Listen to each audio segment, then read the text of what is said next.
bringing you the latest news from Liberty Athletics. This is the Patriot Fan Zone podcast from 100.7 The Score. Welcome back in. This is the High School Fan Zone on the 1st December of 2025. We're back after Thanksgiving. Just one more reminder that means we will be twice a week instead of 3 times a week. So tonight, Monday nights, will be, let me make sure I get this right, Estacado, Monterey, Memorial, and Liberty. And as Parker Hicks is about to find out, the first 3 segments are 20 minutes. He stuck with me for 30 minutes. Wednesdays, Lubbock High, Coronado, Friendship, and Lubbock Cooper in that order. 20 minutes for the first 3, Lubbock Cooper for half an hour at the end. No Tuesday night shows because it is high school basketball season, which my guy Cale Steed up in Amarillo was not all that fired up about. I am fired up. I love football, don't get me wrong. Football, so you move to Texas, you got to embrace football because if football is going to embrace you, but as Parker Hicks, the guy to my left, knows I'm a hoop head. And this is like Parker. Last week, I could have taken it easy. My wife was like, "Just relax this week." I said, "No, there's basketball." So I went to 2 games on Monday. Was that when I saw you? Or Tuesday. 2 games on Tuesday. We got back from covering a football game, and there was another game to go to. I finally relented and didn't go to a game on Saturday. Yeah. She was like, "What? Why can't you just relax?" No, it's basketball season. It's time to go watch some basketball. I know you coached. You were part of the football coaching staff, so you were pretty busy. But I'm going to guess that you're feeling about the same way. That you're pretty excited for this basketball season. Basketball's been my true love the whole time. So I did enjoy football, and it was a great experience. I learned stuff that you can pick up as a coach. But I'm always antsy to start basketball and wish basketball never ended. So. And I was trying to debate this. Had you guys found a way past Graham? I don't know if it was going to be tough the next week. And I texted this out. You guys' region in football, that was no joke. I think it's Greenwood and Brock to play this week. Mm-hmm. And whoever has to play that, the winner of that's going to have their hands full. Oh, yeah. And I think it's really 4A across the board. I think our, people kind of dog on 4A a little bit, but I think it's loaded with their own special teams. And, we saw how special Greenwood was in football, and yep. Brock is Brock. So, we got the potential of playing Brock first round in basketball, and that's what nobody wants. But at the same time, if you want to be the best, you got to beat the best. So you grew up playing Brock, right?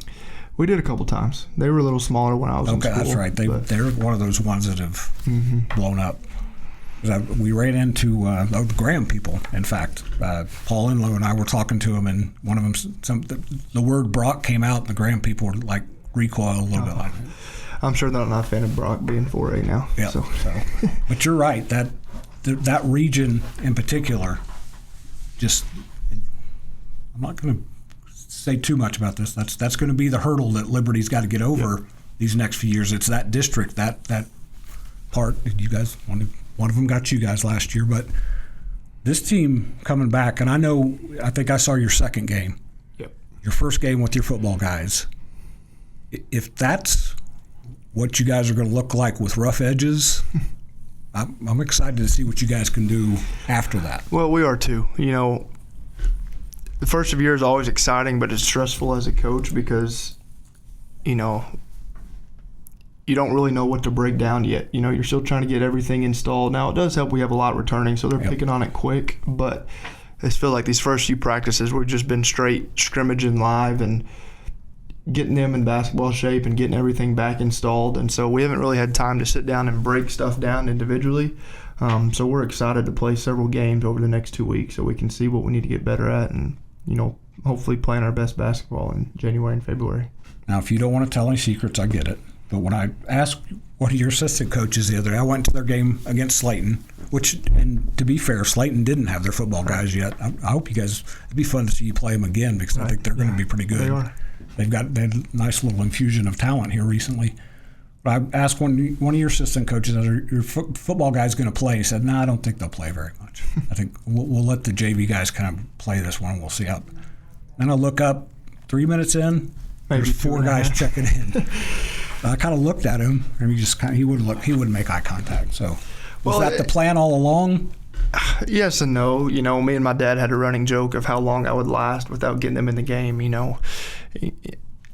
And it's hard as a coach because those off-season kids work so hard all fall, and then you have these guys step in. But, you know, for us to be to where we need to be, we need our dudes playing, you know, and that was an opportunity to play against somebody else in a game setting. And so we took it as an opportunity to get them in, and they ended up playing, you know, quite a bit of minutes. You know, I think they played most of the second and third quarter. But I just wanted to do it on the fact of let's get them some game experience, maybe get bad taste Graham out of our mouth and get them excited for basketball. And then hopefully, you know, that little time gave them some excitement / momentum rolling into our big tournament season.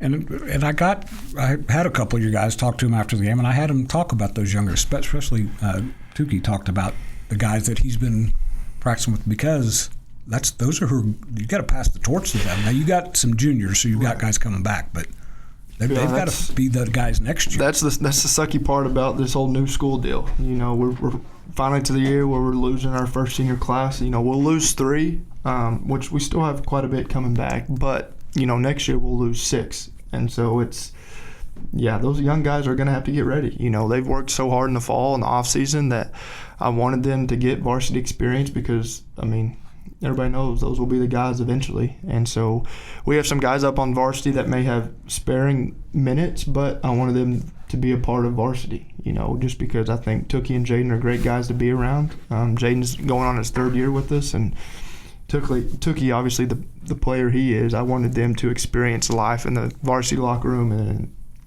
kind of how we treat varsity a little bit more serious than our JV. So I'll say it again. If that's the rough draft of what you guys' potential is, wow, because that you guys weren't. Now I'll say it again. Slayton had 1 starter basically, and pretty good starter. Yeah. But you guys, the way you guys played, it was like they hadn't missed a beat, and it's like you said, that part of that's being together for so long, and they played. You had a pretty good summer, and that spilled into it as well. But were you guys just a little bit better than you expected right out of the chute? Maybe a little bit. You know, the biggest thing is getting in shape. You know, I still thought they shot the ball pretty well for being fresh out, and you could tell we were coming out of football by how physical we played, and which is good and bad, but they're going to have to learn to adjust and, you know, get back to what we left in the summer and then even going back to last year. We're going to come back. We got 2 segments left with 30 minutes, so we'll be back in the Patriot Fan Zone on 100.7 The Score. Diving headfirst into Liberty Athletics. You're listening to the Patriot Fan Zone on 100.7 The Score and the 100.7 The Score mobile app. Welcome back into the Patriot Fan Zone on 100.7 The Score. I'm Randy Rosetta. Parker Hicks is down to the left of me. We're just talking a little bit about their schedule. I want to run through the boys' schedule because this is pretty close to the first full schedule we've had in basketball now that football's pretty much over for everybody but Lubbock Christian. So let me run through it real quick. Let's see. All Saints, which is off to a 5-0 start under former Texas Tech Red Raider Brodney Kennard, is at home against Sands at 6 p.m. tomorrow. Levelland's at home against Monaghan, 6:30. Southwest Christian is at home against Smyer at 6:30. Coronado Memorial play the second game of a doubleheader out at the Panther Pit at 7:30. Lubbock High and Odessa High play down in the Permian Basin at 7:30. Monterey goes up to Canyon for a 7:30 p.m. game. The Liberty Patriots are at home against Plainview at 7:30. Estacado's on the road at Abilene Cooper at 7:30. Kingdom Prep's at Sundown at 7:30. And Friendship and Trinity Christian play in the Lion's Den at 8 p.m. Plainview's who you started your season with last year, correct? Yes, was a big win, and to me it's just one game of 30 whatever. But that was a little bit of a tone setter right away for you guys. Yeah, absolutely, especially after the first year. You know, there were so many unknowns with this last year. You know, we knew we maybe had some potential, but still, that 14 and 19's in the back of your head, and you know, opening up with the 5A is challenging. But you know, I really think it was a close game. We ended up winning by 2-4, something like that, and you could tell it gave our guys confidence. It gave us coaches confidence that, hey, we're going to be all right, and then it's fueled us into a great year. But credit to the guys for not blocking out the year before, but stepping in and still having confidence with themselves going forward. So you've got a couple games under your belt now. You'll play Plainview tomorrow and then jump into the Gene Messer Classics. You guys, first time there, right? First time. And this is a very interesting field. Friendship's in a little bit of a transition year, so you can't just look at it and say, okay, you got to go beat Friendship. That Paul Page has just one guy back who's played much varsity at all, but there's other teams in there that are going to give Liberty good tests, starting with Monterey, which is off to a really good start. Monterey's got to get out of their bracket first, or their pool first, because Amarillo Holy Cross is a team that's got. We saw them this summer. Yeah, they invited some guys into their school. Let's put it that way. Last year, and they were really good. I believe they won TAPS 2A last year. There's Brownfield is really good. Is Brownfield ranked? I know he's had some. Maybe in 3A. I don't know the exact. Wichita Falls Legacy that's the Wichita Falls team that went to the state semifinals last year, quarterfinals. I don't know. One of the Wichita Falls teams went very deep. Rockwall Heath is always going to have a ton of athletes. I don't know anything about the El Paso team, so I'll politely pass on those. And then West Plains is a little bit of the Liberty version of Liberty up there. They've grown and they've gotten athletes in. So this is going to be a good test for you guys.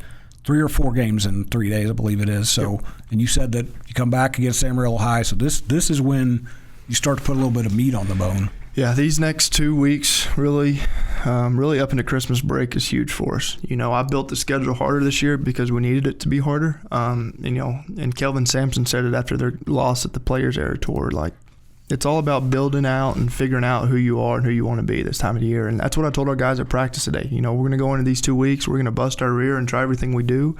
But wins and losses aren't really crucial for us right now. We got to get to where we're playing our best come district and the playoffs. So, full expectation still to compete with all those teams. But we are in a better, I think, preseason. No disrespect to our preseason last year, but to get us ready for the Estacados, Memorials, Levellands of the world, and to test us. West Plains is ranked in 4A. I know rankings don't matter, but as a coach, every coach pays attention to it. And we're not in the TABC, which is, a whole different rant of mine. So, yes. They'll be without their football guys, but they're still coached really well. Coach Cogburn does a good job. Obviously Coach Page, and he's always had a successful group, regardless of what he has. They'll be ready to play and play their ears off. And so this weekend we'll have to show up every game and play our best, and understanding that our best may not be there, but can we find a way again, or find a way to win when we aren't playing our best, and so it'll be, I told our guys I think we have 4 practices over the next 2 weeks and about 9 games. Yep. So we'll have a lot to hit the board running going into district and see what we can figure out and do better come the important time of the year. And I don't know if this is why one of the reasons you wanted to jump in to help with football, but it actually helps you that you've had a connection with your guys in football season. You haven't been completely detached. So they start off with the Friendship JV on Thursday at the Tiger Pit, and then play Caprock later that afternoon at the Gene Messer Classic, which we'll talk about with Paul Page tomorrow or Wednesday night. Come back after the break for the final segment of the Patriot Fan Zone on 100.7 The Score. Your inside look into Liberty sports. This is the Patriot Fan Zone on 100.7 The Score and the 100.7 The Score mobile app. Welcome back in to the final segment of the Patriot Fan Zone. We're talking about the rankings. They might not matter, but we're looking at them a little bit because I'll go get on my soapbox for you. I got on for Liberty earlier this year when the preseason rankings came out. There was no sign of Liberty. Now, they've only played 2 games, so I'll cut the folks who vote on that a little bit of slack now, but there's a lot of teams in there that Liberty played in the summer, and summer basketball is different except for when you go to the deal in the Metroplex. That's real basketball. That's not kids eating burritos on the sidelines. You guys get to coach them and all that, and you beat 3 really good teams. You guys have a chance to do a lot of things this year. Why? You before we went to break, you talked about this next stretch of your schedule. I think the quote that you were referring to, Kelvin said that at this time of year, wins and losses, WNL is not for wins and losses, it's for wisdom and learning. Right. And that's what you want your guys. Now, kids don't like to lose. If they do like to lose, they probably are not winning much. But to convince them, we're going to have to get through this stretch and find out a little bit about ourselves. That's going to take some Dr. Phil type stuff. Yeah, we just want to put our kids into the adversity situations. Regardless of how long or how far we play, there's going to be a game point of the year where we're going to have to handle adversity, and hopefully we can revert back to these moments of all the good competition we played, because I have no doubt that Emerald High would make a run in the 4A playoffs, regardless of how that game goes. Yep. You can't just show up, good or bad next Monday and expect that to propel the season. So it's kind of both worlds where you want to play well against the good opponents, but you also want to play good against everybody, no matter who you're playing. And that's why we try to tell our guys we don't care who we're playing, we're just playing against ourselves right now. And, regardless of what the scoreboard, we'll go back to work, win or loss, and clean up some things and then try again the next time. Because this was something your guys had to get used to from day one, and it sure as heck ain't changed. As they see that Liberty uniform and the other team, they like to beat you. Yeah, and I think last week I keep reverting to what we talked about. Like, you guys got the target on your back. Everybody wants to beat you.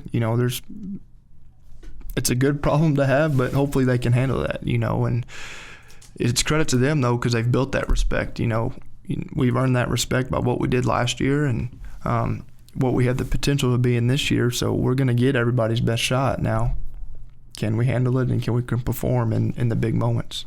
What's it been like? You mentioned that you have 9 guys back. If you have 5 guys back, that's pretty easy. I can figure out a way to get these guys as many minutes. When you got 9, that's a little bit more challenging. How's that been to deal with? Because I watched you guys the other day. Cy Leach is a really good player. Yep. Jeremy Denai, is that how you say it? He's a really good player. So you've got guys coming off the bench that probably a lot of places would be in the main rotation. What's that been like to juggle? It's a good and bad thing to juggle, because like you said, those guys could go play at any program in Lubbock, but it's credit to them for kind of buying into their role and understanding their role, but then also getting better at the same time. I think, like you said, Cy Leach has made huge improvements. Jeremy's made huge improvements, and we're going to have to count on them to play in big, meaningful games, like they did last year, but now maybe provide a little bit more. And that's just going to what makes us hopefully a little bit better than last year is it don't matter what 5 we have out there, we're going to have guys that can get it done. And so we're excited, but, it's credit to them for understanding their role and embracing it, but also, getting better because we've all been in that role. I've been in that role where I haven't played than I did, and it's hard as a player and athlete, but the big thing that helps them, I think, is just their chemistry of our team. They just want to do whatever it takes to win. They have so much fuel and fire of what we've been through that playing time right now isn't a factor. They just want to win. And, when we lose 2 or 3 this year, then those guys will fill right in and they're going to be comfortable, hopefully, with it because of the meaningful minutes they've played. And they're just sophomores, Yep. That's what's exciting. I'm going to guess that your head football coach / athletic director / boss / good guy, Joe Sexton, wants to see Cy Leach gain some confidence in basketball because next year he's going to have to take the ball in his hands quite a bit in football. Yep. So watching you guys the other day, I said this to Morgan earlier. It's been fun to watch you guys grow up. Your guys grow up, not you. Well, I'm growing out. Man. Your guys just grow up year by year because their personalities start to come out a little bit more. Coleman is still the life of the party for you guys. There's no question about that. As a freshman, that swagger was there, and that swagger ain't gone away. But your older guys all kind of accept that and fill in great roles around him. Yeah, and I think it's just all the time they spend off the court together. Everybody's got to have that type of player, but our older guys do a great job of keeping them in. One of my favorite things this summer was Tookie just absolutely ripping Coleman in the middle of a friendship league game, in the summer. And a game that doesn't matter, but it's a leader that wants to win and knows how to win, and then also leading the team. And that was one of my favorite parts, to see Tookie act like that. And Coleman knows, and he knows when to push buttons and when not to. But it's credit to all those guys for accepting their role and just wanting to win at the end of the day. Usually guys that have Coleman's personality understand. I need to be brought down a little bit. I think at one point he came out of the game and told you he was in his bag, and I think you just nodded. Because I'm going to guess you didn't walk off the court much until Chris Beard or. No, I'd never said that. Yeah, I guess not. That's what I told my wife when I got home. I said they've got some personality on that team. So that's going to wrap us up on the High School Fan Zone on this Monday. Come back Wednesday. No show tomorrow. Wednesday night we will be back with Lubbock High, Coronado, Friendship, and Lubbock Cooper. I'm Randy Rosetta. This is 100.7 The Score. Thanks for joining us.